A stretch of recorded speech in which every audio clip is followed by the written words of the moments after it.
Good evening and welcome to the Press Box. My name is Melissa Ponzio, and for the next 30 minutes I'll be your host. With me as always, Jay and Ty. How you guys doing? Hanging in there. Good, good. This is a live show for our audience, and if you'd like to call in, the phone number here is 873-6713, and we're going to start things off with the NBA Finals and the Bulls up 2-1. This is really a game where, or a series, Jay, that when you look at this, two of the things that we talked about before everything started was composure and experience. And in that game one, here it is, Chicago came out and got the lead on these guys. Phoenix can never recover. I don't think they had the composure in that first game, and I really think it hurt them. And then for the experience factor, I really think the experience has shown in coaching. I think that in games 1 and 2, the game plan by Jackson was to take the point guard, Kevin Johnson, out of the game, try and neutralize him. And they weren't successful for just one game. They were successful for 2 games. And it took Paul Westphal a long time to make adjustments to get him back in the game before his productivity really showed in Game 3. Okay. Yeah, you're right. It's experience is the key here, and the Bulls obviously are showing they're the more experienced team. Also, a point you made last week about the bench strength of the Bulls sure shows. They can bring all kinds of people off the bench, and I don't think the Phoenix bench helped them in the first 2 games, and they refused to go to the bench in Game 3. They were that marathon game, triple overtime, one for the ages, huh? Yeah, I noticed that. And in Game 1, Tom Chambers only played 3 minutes of that. And someone else who's been really good for Phoenix this year has been Oliver Miller. And you really haven't seen him play out there that much, although Paul Westphal may feel that this team he doesn't match up well with them because of the lack of height inside that we talked about earlier. Okay, let's mention that. We mentioned that last time, the height factor. Did it really hurt them?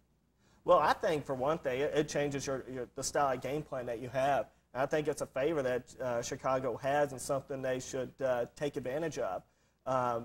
With Phoenix, I think it hurts them. I think it hurts their flexibility. I don't think they can post up inside when they want to get some type of action going inside. Kevin Johnson's been driving. What's been happening is that the defense will collapse and have 2 or 3 men come in on Johnson as he gets on the baseline. He gets trapped. He throws it away. He makes a turnover. In those first 2 games, he made 9 floor mistakes and had only 3 assists. So it definitely hurts them inside. I really haven't seen them try and post up Barkley, or about the only player I did see him try and post up was Jeff Weston. That was ugly. Yeah, I think the Bulls' size advantage really has helped Chicago gain an advantage in the series. Like you were saying, though, that's part of coaching. I think Westphal, being a rookie coach here in the finals, he failed to recognize the Bulls' defense and how to attack it in the first couple games. I think the next game will be close, but I think the Bulls' experience will come through. They'll kill them. Okay, well, we have a phone call. Hi, caller, you're on the air. Yeah, do you mind if I ask a question about the Braves? This is Richard Bolton. No, we do not. Okay, I haven't been keeping up with baseball too good over the last year or so. Too well. And I was watching the Braves game, and I was just wondering if I could ask 2 questions. One, I turned on, and this guy named Michael was pitching for the Braves. Who is this guy? He's a rookie, made the team in spring training. He's probably the first right-hander out of the bullpen every game. How's he doing? He's doing great. He's got like a 2.3 ERA. Struggled early, but then he showed why he made the team. He's got a good breaking ball. All right, and then secondly, I saw this guy, Klesko, playing first base or something, and I'm just wondering, what's the problem? Is Horner on the DL or what? No, Klesko was brought up, and Brian Hunter was injured and played some. He even hit a home run earlier in the game this year. What's the problem with Horner? I'm sorry? What's the problem with Horner? Horner? Yeah. Horner. Who's Horner? Bob Horner. Big Bob?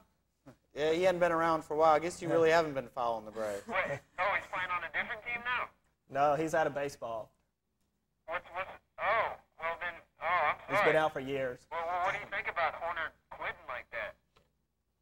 Quitting like Well, that. yeah, we didn't quit. He sort of got released. But anyway, Right, well, Klesko played because of what Ty said. Hunter was on the DL, and they brought up another hitter for the bench. Okay, well, let's get back to the NBA Finals. And what were the keys besides size for the Bulls in the first 2 games? Well, there's just so many little factors in here. But I just think that when you have these intangibles like the bench that Jay mentioned earlier, I think that Phoenix got a lot more out of their bench this year than they've shown in the championship series here. like I said, I would really like to see them try and play Tom Chambers and Oliver Miller a little bit more and see what they can do. Oliver Miller, for some reason, gets a lot of blocked shots, and when you get blocked shots, that usually leads to transition baskets, which is what Phoenix wants to get into. They want to get into a transition full-court game. And Oliver Miller, last time we played 11 minutes and had 2 blocked shots during that time. Yeah, I'm with you. I don't understand Phoenix's substitution pattern. They relied on their bench the entire year, like you said. Some of it must be Sabalos being injured. But Chambers, he really, I don't understand. They put him in at times when you think, why are they putting him in? And then sometimes you go, well, this guy's got 5 fouls, or he's looking real tired. They should put Chambers in, and you never see him. I guess Westfall's just trying to work different combinations, trying to see what works. But nothing's going to work tomorrow night. Now, wait a minute, Jay. They're on the road here. I mean, Chicago is in trouble now because the next 2 games are at home. Everyone's been winning on the road. No, I'm just being facetious with that. I just think that Chicago, there's a simple fact going on here. Chicago played good played well in the first 2 games, and Phoenix played as well as they possibly could in Game 3. Chicago didn't play very well, but they almost won the game. See. So you see what's going on. I think if the Bulls regroup and play a decent game, they'll just kill them. I don't think Phoenix can play that well again and again and again. Chicago did only shoot about 42 or 43% in that game, and so I could go with that. Their shooting percentages were a little bit higher than that in their first 2 games. Yeah. So what you're saying, it's not necessarily the Suns did something well. It was that Chicago was playing bad. Well, they didn't play. They didn't play bad. They just they didn't play as well as they did in the first 2 games. I think, and the fact that they damn near won the game, even though they didn't play their best game. This is the finals. You got to crank it up, step it up a notch, whatever cliche you want to use. Yeah, whatever. You have to do that, and the Bulls didn't do that between Game 2 and 3, and they still almost won the game. So I think the Bulls will do that. They'll turn it on in Game 4, and I don't even see the game being close. Okay, what do you expect from Game 4? I expect to see Phil Jackson try and go inside more to his big men. In the last game, the 3 post-up men, Williams, Cartwright, and Grant, shot a total of 31 shots combined. Michael Jordan attempted 43 by himself. And so another big difference were the amount of free throws. I think Phoenix shot over 30. I don't even know if Chicago shot 12 free throws. 9, and that's because they were not going inside. I think he's going to try and go inside more. And where we talked about playing possibly Oliver Miller a little bit more, and Tom Chambers some to try and neutralize that size inside, because I really think Jackson's going to go into those guys and try and get the fouls, try and get the points inside from the post, because they did not shoot well from outside. 42%, if they do that again, I think they're going to lose again. But see, they did shoot well the first 2 games, so they got in a habit of not going inside, because when you're shooting well, why drive the ball inside? You stop, put the ball through the net. And they got kind of lazy, I think. And then, like you said, Game 3, they just did not go inside. The game would have been won by the Bulls in overtime if they would have realized that they didn't have their legs, they couldn't hit the jumpers, just drive the ball inside. In fact, they got a little lead, I think, in, what was it, the second overtime? They were up by 4 or something? Because the first 2 times down the floor in overtime, they pounded inside, got easy baskets. I thought they were going to go on and do that and win the game, but for some reason, they just started pulling up, missing jumpers. That played right into Phoenix's hands. Okay, well, I'd like to remind our audience that we are live and you can call in. The number here is 873-6713, and let's move on to baseball and the Braves. And maybe, is there a trade in our future? There were some trade talks, and I think if there's going to be a trade, I think it's going to be with Otis Nixon. Simply put, that I think the Braves are just going to go with those 3 outfielders, Jay, Gant, Justice, and Dion. And Nixon is a high salary. He's 34 years old. He's not getting any younger. And there are some things that the Braves could do to shake up this team and try and get them going. I think they've been inconsistent all year long. I think this thing with the 4 outfielders has been a problem. Ever since the beginning, it's been a major distraction. I just think that's a move they have to make. They wanted to trade him to Boston for a AAA pitcher, and Boston didn't want to do it. And unfortunately, now I thought Boston was trying to unload Greenwell for him because of his salary. They may have been. I'd heard something like that, but I think the Braves wanted a minor leaguer. I mean, the Braves don't want to get another big salary because Gant and Justice and all those guys are going to be asking and getting big dollars real soon. I really think the Braves wanted to get someone young for Otis. I think a problem here, what you touched on it, the Dion Otis Nixon thing, it's disrupted the chemistry. However, I really think the chemistry was disrupted before the season even started. They changed the team by adding Maddox and dumping Lee Brandt. They also dumped Lonnie Smith and Treadway and added Pacoda and then Bedrosian and Howell. I mean, this team had a different chemistry coming out of spring training, and it just shows that they're not together. They're not a cohesive unit. There's no. I hope all of our viewers read that article in I think it was the Sunday Journal about the team. The Braves have too many individuals. They're saying the word I, we, I, me, and they're leaving out the word team. And everyone knows there's no I in the word team. And so that's what the Braves got to get back. Whether they need to deal Nixon or bring up some younger players from Richmond that are doing real well, something needs to create a sense of unity on the team, a sense of chemistry, and then they can try to catch the Giants. I still think they're going to win a tremendous amount of ball games. I don't know whether it's going to be enough to catch the Giants, but if they straighten the chemistry thing out and do it now, they'll have plenty of time. They have 3-4 months to catch whoever's in first place, don't you think? Yeah, I still think the Braves are going to win that division. I think when you look at the Giants club, the one thing that scares me is that Will Clark is only batting about 250, has 3 homers and 30 RBIs, and that's it. And you know he's just not going to do that the whole year long. Although Matt Williams has been tearing it up and Mary Bonds has been sensational all year long. I think one of the keys to look at here for the Giants is Bill Swift. Last year around this time, he got hurt. He's been a reliever when he was up there in Seattle, and then he came down to the Giants last year. And he was in the starting rotation. He got hurt and was basically out for the rest of the year. Him staying healthy is going to be a big factor for them. He's something like 7-3 right now. So Brantley's another reliever. See, as their innings go up, they'll be more susceptible to injury because they're not used to throwing that many innings, like Glavine and Smoltz, who throw hundreds of thousands. Right, of and Burkett is what, 8-2. Yeah, and those are the 2 main starters for them. If they get an injury with one of those 2 guys, I think they're in a lot of trouble. That'll be a big key for them. Okay, well, we have a phone call now. Hi, caller, you're on the air. Do you think Hello? Do you think the Atlanta Braves thinking about the year they came back on the Dodgers when they were 9.5 games behind at the All-Star break? Do you think they thinking about that too much this year?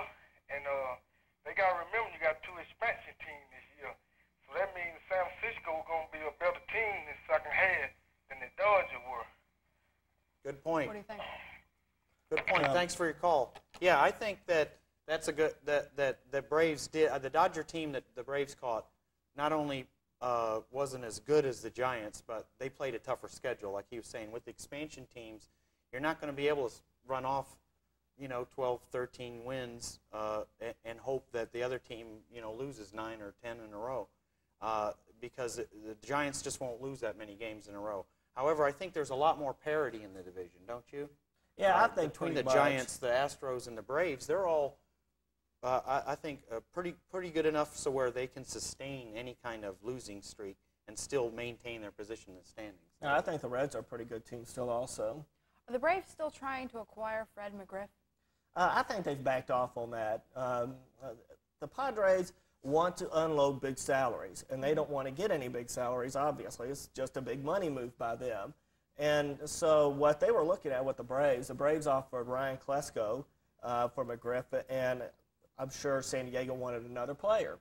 And the other players that they want are Chipper Jones and Javi Lopez, and the Braves just don't want to part with either one of those players. And personally, I don't want to see them do it either. I want to keep both of those guys. Sure. The point you made earlier in the show is the same. It comes into play here. McGriff, they're not going to trade someone and get another huge salary like McGriff. But San Diego's trying to unload McGriff because of his salary, so naturally the Braves don't want to pick up that big salary. I'm sure that was part of the negotiations in the trade rumors. And another backed off. Big block in that is that San Diego feels that they have some first basemen in their organization who can step up and play. Right. And so one of the things the Braves want to do is unload a first baseman. I mean, they have a bunch of first basemen on the team right now. There's Sid Bream, Brian Hunter, and Klesko. There's Klesko, and then now the pinch hitter. Cabrera. There you go. There's several first basemen on that team, so they're going to want to trade one, and San Diego does not want a first baseman. Well, do you think with San Diego's new GM, do you think that might factor in with any trading agreements? Well, I don't think a new GM is going to make that much difference from an old one. The owner here is basically calling the shots for San Diego because he wants to get rid of all these big salaries, and he's just gone up there and hired a new man to get his job done. Yeah, this I think is just part of the house cleaning. They're just going to gear up for 3 years from now rather than try to win anything this year. So you don't think he'll come in and like evaluate his team for a couple months and then make big decisions? No, I think the decisions have already come from above who they're going to Right. get rid of I and who agree they're going to totally. keep. Okay. Well, let's talk a little bit about the expansion teams and if you think they've played better than expected. Jay, I think these teams have played much better than I thought they would. Colorado, I expected them to maybe win 30% of their games. Right now, they're at a winning percentage of 320, something like that. It's a little bit better than I expected. The Marlins, I mean, this team is, what, only 2 or 3 games under 500? I mean, this is really amazing. If you put them in the American League West, they are in a pennant race. They're only 4.5 games out if you put the Marlins out there. So, yeah, I've really been surprised by their success. But the reason that I think the Marlins are doing as well as they have is because they've tried to acquire veterans. In that everyday lineup, 3 out of 8 players are Benito Santiago, Walt Weiss, and Dave Magadan. So I think they provided a lot of necessary leadership for these younger players.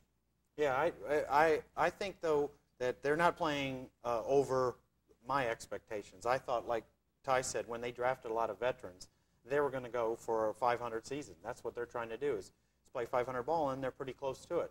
The Rockies, it's hard to say how their franchise is going to go because of the stadium they play in just gives up monster home runs. So they can either go 1 or 2 routes. They can try to load up with all home run hitters and try to beat everybody 16-15, or they can pretty much finish in last place as every team runs through there and hits the ball out of the park. So I don't know how the Rockies are going to deal with their uniqueness of their ballpark and the ball carrying out of there so easily. But the Marlins definitely are here. I mean, they're going to be competitive this year, next year, and probably the following year.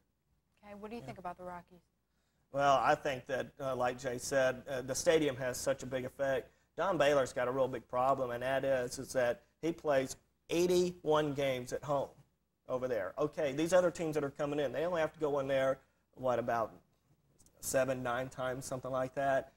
So when you have to pitch that many more innings, playing in Colorado, you're just going to have to pitch more innings because the games are going to be, or you're just going to throw more pitches, rather, because the games are going to be higher scoring. That's going to kill you over the season with your pitching staff, and Don Baylor's got a big dilemma.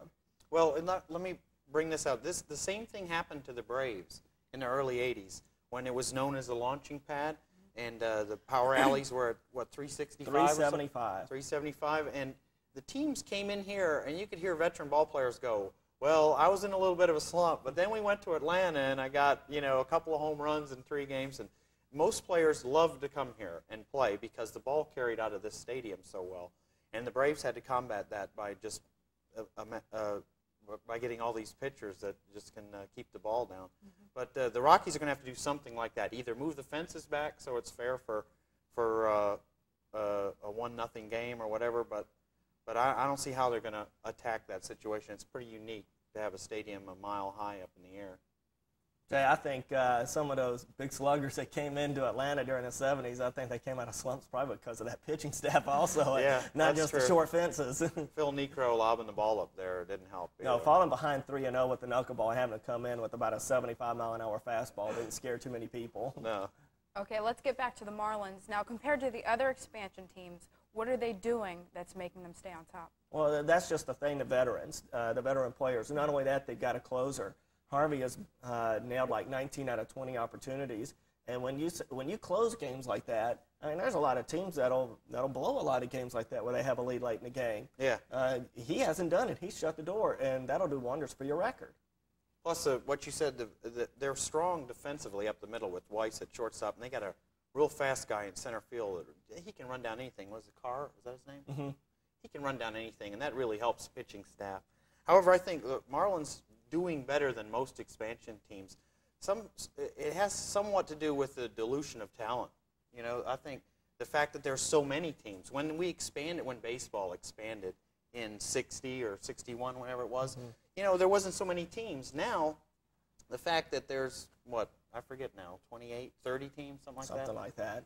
There's so many teams that everyone's pitching staff has been diluted, and so the Marlins have a chance to win every game. Back in the 60s when they expanded, the expansion teams really didn't have a shot at winning because everybody's staff was so strong that, you know, late in the game, they didn't have a chance. But this year I think the Marlins do because of the veteran players they drafted and the fact that everyone's pitching staff has been somewhat diluted. And the fact maybe with the large contracts that they're asking for, teams not being able to have their players protected? Yeah, that's why they got the veterans, Okay. because of the money situation. You know, in the olden days, those players like Harvey and Walt Weiss, they wouldn't have been available to expansion. But because they were being paid too much money, the teams just said, well, we have to move him off the roster. We can't afford to pay him anymore. So the almighty dollar sign does come into play here, just like always now in sports. Right. It's a shame. Okay, let's transfer over to the American League West and the Royals, who Jay picked. After a slow start, they're in first. Well, they were in last place. They've gone from worst to first. Yeah, I want to hit on this first, Jay, because I just wonder Well, you how just this, go ahead, Todd. We won't stop you or if anything. this team is in first place. I wondered about this all along. Their team ERA is well over 4. The amount of runs that they've scored are not anywhere near the top. They're probably somewhere in the middle of the American League in runs scored. They don't do anything outstanding offensively. Their pitching seems to be no more than mediocre. The only thing that I see going for them is Montgomery. He comes down, he saves the games, he nails it shut. But as for that, I just don't see how this team is coming out winning games. But Jay? They have a good starting staff, and we touched on this early in the show. They came out of spring training with a great chemistry. They molded that team the way they wanted to. They had McRae in place about halfway through last year. He handpicked the players he wanted. That's why they traded for Jose. Felix Jose, that's his last name. And that's why I felt coming out of spring training they would do well. They went right into the tank out of spring training, and I think everyone gave up on them except the team itself. The team came together after McRae threw a phone at a reporter or whatever he did. And then after that, the team sort of came together and said, look, let's not change a thing. Let's just play better. Yeah. Right. Okay. So that's what the Braves need to learn. Yeah, well, you know, the Braves can still do it. They need to get the individuals off the team that aren't thinking about the team. And you know, I've sat here and defended Otis Nixon every week saying I think he should play. But now that they've decided on Sanders, hey, all Braves fans, all Braves personnel, they need to get behind Sanders, okay? Nixon's being paid $2.3 million a year, and they're asking him to pinch hit, pinch run, and be in a reserve outfielder. So, I mean, he needs to stop whining and crying and do his job. That's what he's being paid for. I mean, Lonnie Smith and Treadway, they didn't complain last year when they said, you're not going to be a first stringer anymore. You're going to be in a reserve role and you need to help us. Well, they didn't whine and cry and go, I want off the team. They helped the team win the division, and that's what Otis Nixon needs to do. Either shut up with the whining or get the hell out of here. Either one. Don't you think? Said that Yeah, I really like Lonnie Smith. I mean, all he did was come around and hit a grand slam in the World Series. Right. Well, we have a phone call. Hi, caller, you're on the air. Hi, how you doing? Fine, how are you? I'm not gonna get on the Otis Nixon Deion Sanders thing because that, my opinion, is irrelevant to what you guys are supposed to be talking about anyway. We're supposed to be talking about the American League West. Yeah. I like Kansas City. Kansas City's strong. They're real strong. And ever since Al McRae went off the deep end with all the cursing and everything, you believe that complete turnaround. And the day after that, he was inducted into the Hall of Fame. In Kansas City, to me, if they can stay healthy and keep the bull crap out of the clubhouse, they're going to be in the World Series. They'll be in Atlanta in October. I hope you're right. Yeah. Thank you very much for the call. Go ahead. I'm sorry. Just had to thank him. He's got I think Kansas City has a good shot at winning the West. They're so close, like Ty alluded to earlier in the show. There's about 5 or 6 teams that have a shot at that. They're within a couple, 3 games, aren't they? Right. It's really a good race. California's up there, and the White Sox are up there. And the White Sox, to me, are really a talented team. Here it is. They have players like Big Frank at first base, Karkovice catching, Ventura, the third baseman, Tim Raines up there in the outfield. They are just loaded with offensive players, and I think Chicago can score a lot of runs, and they're a fun team to watch. Yeah, Chicago, I think, is the most talented team in the AL West. I think Kansas City has the best team chemistry, and I think California has the best manager. And that's going to keep those three teams around for the rest of the season. Yeah, California getting contributions out of some young players has really helped them a lot this year. But that's because of the coaching. I think Buck Rogers shows year in and year out, except when he's in a bus wreck, that he's a pretty good manager. Okay, well, we have another phone call. Hi, caller, you're on the air. Hi. Hi. I was wondering if you saw the article in the paper today about Bob Horner. Bob Horner? I got a glimpse at it. Yeah. Well, what do you think about that? Well, this is the second caller about Bob Horner. This is Bob Horner night on the press What box. I'm saying is, you know, I mean, he was a sports hero for a while back here in Atlanta, and then he just started. I mean, he just retired and started having kids. What do you think about that?